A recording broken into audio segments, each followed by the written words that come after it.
No episódio de hoje tem novidades do Franklin Payroll. Tem também os depósitos tokenizados da State Street, as regras atualizadas do Comitê da Basileia e muito mais. Eu sou Maurício Magaldi e esse é o Block Drops, o primeiro podcast em português sobre blockchain para negócios. As notícias que você ouve aqui não têm qualquer vínculo com o meu trabalho atual, não configuram nenhuma forma de patrocínio, propaganda ou incentivo para o consumo e têm o foco exclusivamente educacional para o mercado. No primeiro drop de hoje, a gente fala sobre a plataforma Franklin. A Franklin surgiu há uns 2 anos atrás em função da demanda de pagamento de profissionais trabalhando em DAOs. E tanto que o nome da plataforma original era Franklin Payroll. Agora ela é uma plataforma muito mais extensa, muito mais estendida. E essa semana eles anunciaram duas funcionalidades interessantes que utiliza cripto como meio de pagamento, né? Você tem duas funções novas que eles introduziram. Uma é contas a pagar, no inglês accounts payable, e o outro é contas a receber, no inglês accounts receivable. O nome das funcionalidades na plataforma é Pay Bills, ou seja, pague contas, e a outra é Generate Invoices, ou seja, gerar faturas. E o que eu acho interessante desse tipo de plataforma, e a Franklin não é a única em cripto, é que você tem funções muito similares às funções financeiras nas organizações tradicionais que podem ser resolvidas com stablecoin de maneira nativa, como faz a Franklin e outras plataformas, de maneira muito fácil com todos os metadados associados àquela funcionalidade, né? A fatura, o número da fatura, a natureza do pagamento, quem está recebendo, quem está pagando, de qual carteira ou qual conta, e aí, obviamente, em que moedas, né, ou criptomoedas você está pagando. Então, é uma plataforma de gestão bastante interessante do ponto de vista de quem tem que pagar e tem que receber, especialmente se você está no mundo cripto e aí, obviamente, no mundo das DAOs, que são as organizações autônomas descentralizadas, que são nativamente digitais, nativamente cripto, é muito mais complicado você ter uma tesouraria em cripto, ter que fazer off-ramp o tempo todo para pagar via banco tradicional alguém que está contribuindo com a DAO. É bem mais fácil, já que está todo mundo no mesmo ambiente, né, das blockchains públicas, fazer isso de maneira on-chain, e é isso que a Franklin vem fazendo. No caso, né, do Crypto Payroll, é você ter uma base de colaboradores registradas na plataforma, e a plataforma, de acordo com a política que é estabelecida pela empresa barra DAO, consegue fazer, né, o desembolso dessa folha de pagamento diretamente nas carteiras destino registradas na plataforma, o que simplifica bastante o trabalho, né, vamos dizer assim, do time de finanças. No caso do contas a pagar, o que é possível fazer é você fazer o mesmo registro, né, das contas que você tem a pagar, de todas as faturas que a DAO ou a empresa tem a pagar em cripto e utilizar os saldos das carteiras gerenciadas através da plataforma para fazer, né, o repasse desse pagamento direto na própria plataforma. E na sequência, você pode fazer também a emissão de faturas, ou seja, né, solicitar pagamentos on-chain para para quem quer que seja o seu fornecedor nesse caso. Então, muito interessante aí do ponto de vista de gestão. É uma plataforma B2B, apesar de fazer pagamentos, né, de folha para B2C, é uma plataforma B2B nativamente cripto e que resolve uma série de dores aí de quem empreende em cripto, recebe em cripto, como protocolos de DeFi, por exemplo, que tem times de colaboradores e gera sua própria receita utilizando cripto, e eu acho que é um padrão que a gente vai ver cada vez mais forte na indústria. No segundo drop de hoje, a gente comenta sobre o anúncio, né, da State Street, que anunciou que vai começar a trabalhar com a tokenização de depósitos. Só para lembrar, o State Street é um dos principais bancos tradicionais, especialmente no mercado americano, mas tem presença global forte no mercado de atacado. Tem investido em plataformas das mais diferentes variações dentro do espaço de blockchains. O mais proeminente desses investimentos é o investimento na Finality, que é uma plataforma baseada em blockchain. Eles usam o Quorum como protocolo e estão especializando cada vez mais em pagamento interbancário. A gente já reportou algumas vezes aqui sobre a Finality. E agora eles vão começar a trabalhar nessa linha de depósitos tokenizados, uma vez que, para o volume de liquidação que o banco faz globalmente, faz bastante sentido começar a introduzir isso, especialmente se eles vão também fazer trabalho de gestão de ativos digitais, né? Então, até com a Galaxy, eles já fizeram parceria para fazer gestão dos ETFs relacionados a criptomoedas como o Bitcoin e ETH que vem por aí, né?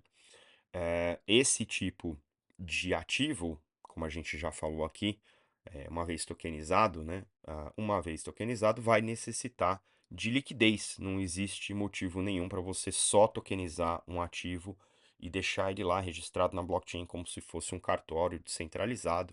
O importante dos ativos tokenizados é o acesso à liquidez, né?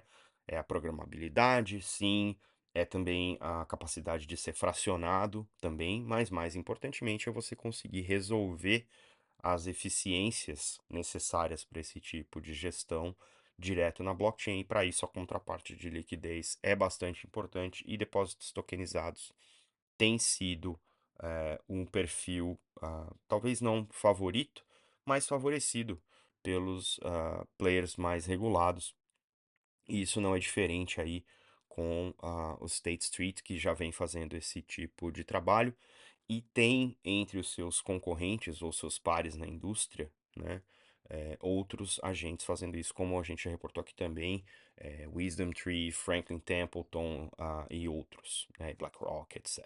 Né? Então, de fato, State Street sendo um grande player no mercado tradicional, faz total sentido que eles tenham também manifestado aí essa necessidade dentro da sua estratégia. O que a gente discute e vai continuar discutindo aqui é a questão sobre a diferenciação entre stablecoins, entre depósitos tokenizados e as chamadas CBDCs, né? No caso de um player relevante, como é a State Street, eles vão ser sempre regulados e vão sempre ter uma característica mais para o lado do centralizado. O que na minha cabeça faz bastante sentido para que players como esse atendam, né, às demandas de reguladores e possam fazer emissão e gestão das suas CBDCs. E aí CBDCs de atacado, né, entre diferentes bancos e o próprio Banco Central. Em relação à liquidez, né, no trading, depósito tokenizado parece fazer sentido enquanto uma segunda camada, né, dessa moeda digital regulada, por assim dizer, e aí sim pode ser utilizado uma outra infraestrutura menos centralizada, ainda que com algum grau de regulação.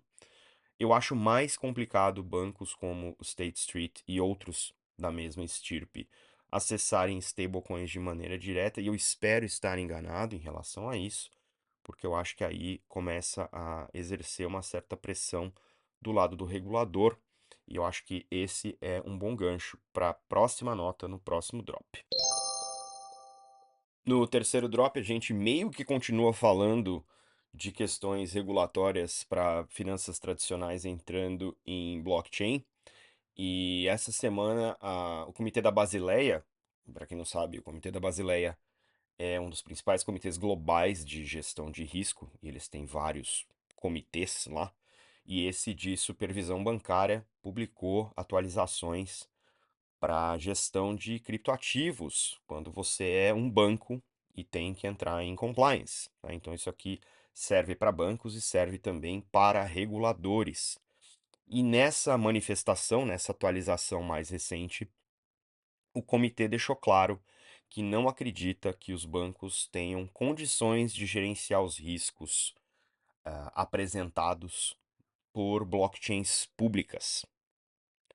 Nessa atualização, eles não necessariamente mencionam as blockchains despermissionadas, né, permissionless, mas eles já tinham se manifestado em dezembro de 23 que isso era algo a ser observado, e isso passa a valer não só para criptomoedas, mas também para criptoativos registrados em blockchains públicas e stablecoins. Daí o meu ponto no drop anterior de que isso vai ficar cada vez mais claro e, obviamente, cada vez mais restrito conforme as regras de gestão de risco vão sendo definidas por players como o Comitê da Basileia. E não foi só isso, tem outras duas propostas de atualização que estão começando a se apresentar nessas discussões.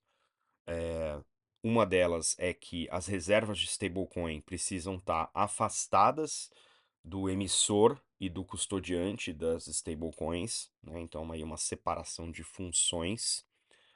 E a outra é que o banco que só oferece serviços de custódia para uma stablecoin não precisa reter saldos em dinheiro em espécie separada de outros depósitos bancários. Então, desde que o banco não seja um emissor de stablecoin, isso permite que o banco tenha contas utilizadas para reservas de stablecoins. Então, se você é um banco e não emite stablecoin, o Comitê da Basileia diz que tudo bem, você não precisa ter nenhum tipo de separação entre esses saldos, mas se você é um emissor, você não pode ser um custodiante e também não pode ser alguém que negocia, né? E aí essa separação, de fato, passa a ser algo não canônico ainda, porque isso aqui está em discussão, mas obviamente o Basileia vai olhar para isso. E também está olhando para quais são os tipos de ativo que dão, e aqui vou colocar entre aspas, né, que dão lastro a essas reservas de stablecoin quando você é um emissor.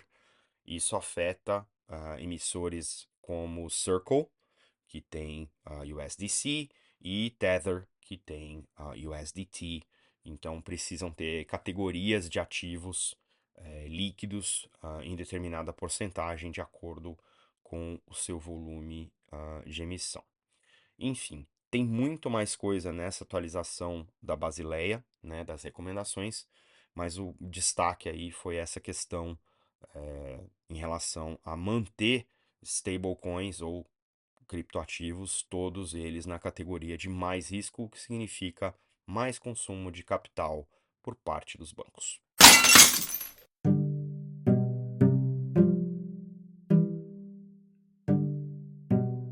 E numa semana cheia de notícias, tem muito mais.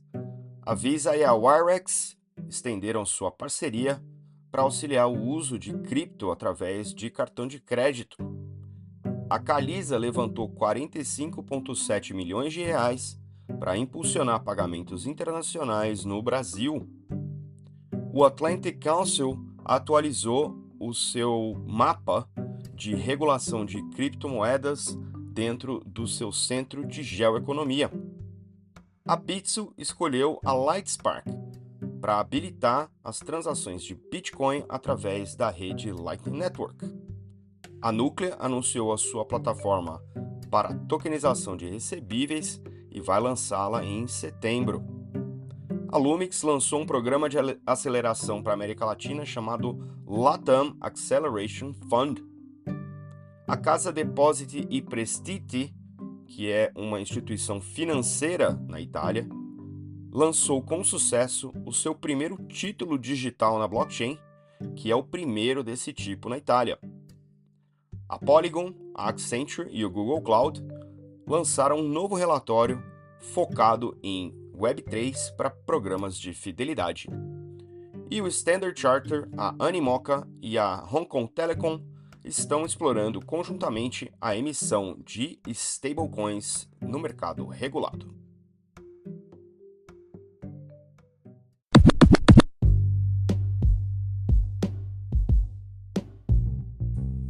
Você pode ouvir o Block Drops Podcast nas plataformas Anchor FM, Spotify, Google Podcast, Apple Podcasts, Numis e iColab.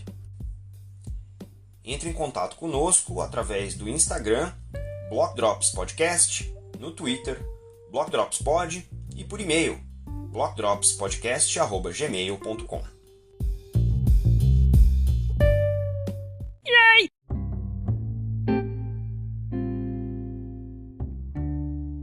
E os salves de hoje, para quem compartilhou os links que você encontra na descrição do episódio, vão para Kai Sheffield, Ezra Kebrab, Dante Disparte, Thales Freitas, Leandro Pereira, Caio Barbosa, Megan Nab, Rita Martins e Caitlin Long. Não se esqueça de deixar aí as estrelinhas no seu tocador favorito. A gente fica por aqui. Stay rare, stay weird. LFG.